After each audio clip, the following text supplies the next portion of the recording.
Bueno, terminó el acto, se recordó la asamblea del año 13, cuéntanos un poco de cómo recuperan ese hecho ustedes y qué propuestas le estarían lanzando este año en ese sentido. Bueno, hoy hemos lanzado una campaña.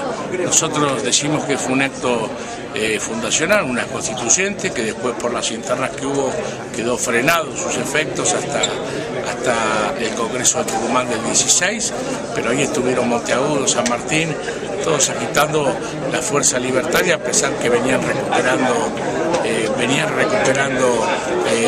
la corona. No era el momento más fácil, sin embargo dictaron leyes que planteaban la libertad, no solo la libertad frente a la situación de las colonias, sino la libertad de aquellos sometidos a esclavitud, ¿no? La libertad de vientres y otras medidas importantes respecto a los indios, del gravamen a que eran sometidos los indios, etcétera, etcétera.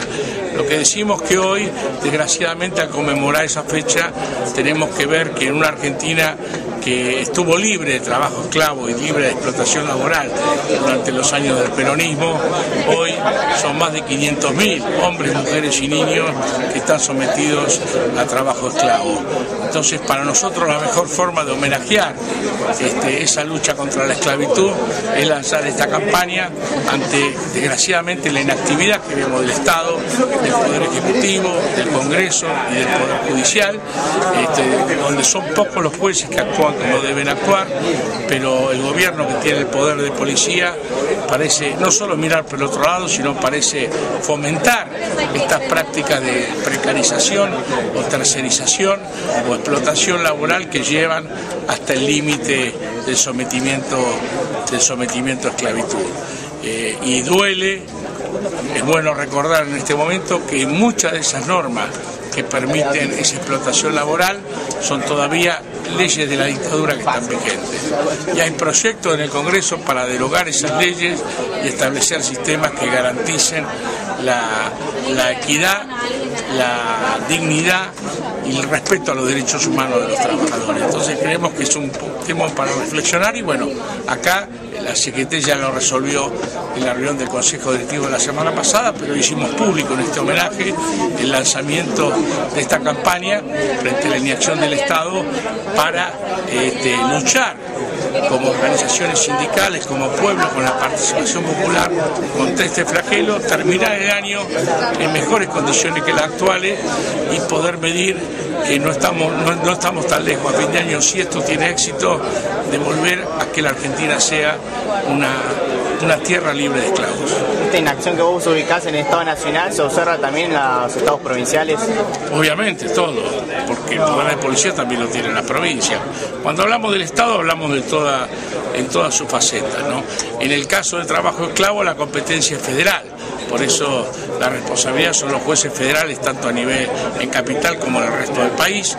Y cuando hablamos de leyes, también son leyes de orden público, son leyes nacionales y le corresponde al Congreso de la Nación.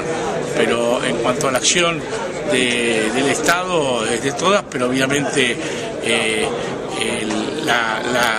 la inactividad del gobierno nacional repercute o facilita la inactividad de los gobiernos provinciales, por lo menos de casi todos los gobiernos provinciales. Y por último, yendo hacia un tema que quizás de agenda de la semana, se conocieron novedades con respecto al mínimo imponible y impuesto a la ganancia. Bueno, pero está la nota, hoy leen Infobae, está la posición mía.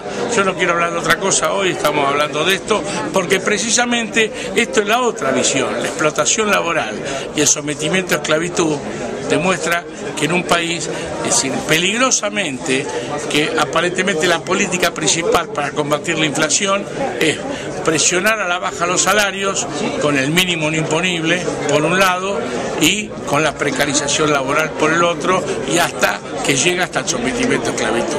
El que no se combate el trabajo negro favorece llegar a estas situaciones de trabajo esclavo.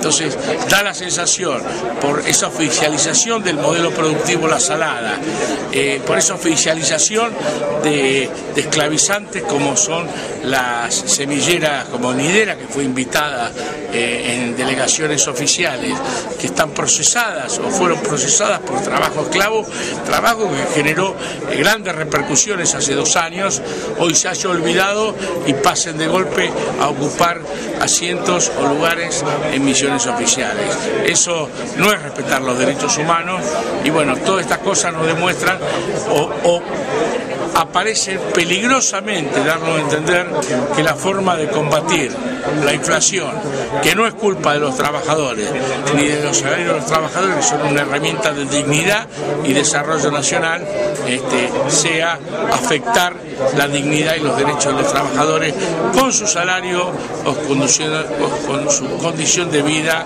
y de libertad como es el trabajo esclavo. Una última muy cortita, ¿pondrías alguna carga de responsabilidad sobre algunos gremios que quizás miran para el costado en algunas situaciones? No, hoy acá los gremios están todos, obviamente, todos tienen responsabilidad, pero la principal responsabilidad la tienen los empresarios y el Estado. El Estado tiene que hacer respetar las leyes. Los derechos humanos no son de acción personal, son de orden público. El Estado tiene que hacer respetar los derechos humanos, el principal responsable.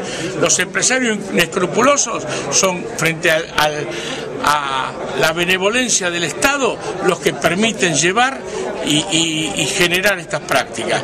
Y si alguna organización no actúa como actúa, bueno, en todo caso hace más difícil combatirlo. Pero no es el sindicato el que debe resolver la cuestión del trabajo esclavo. El sindicato debe defender a los trabajadores. Pero en muchos casos, fundamentalmente en zonas de campo, el sindicato no puede entrar a una propiedad privada. Lo que tiene que entrar es la autoridad a la propiedad privada. Porque si entra un gremio, ya ha pasado en muchos lugares, en Santiago del Estero, ha pasado en Salta, que cuando entraron a denunciar, los patrones lo recibieron a escopetazos. Recordemos bien, le pasó a varias muertes de activistas del Mocase.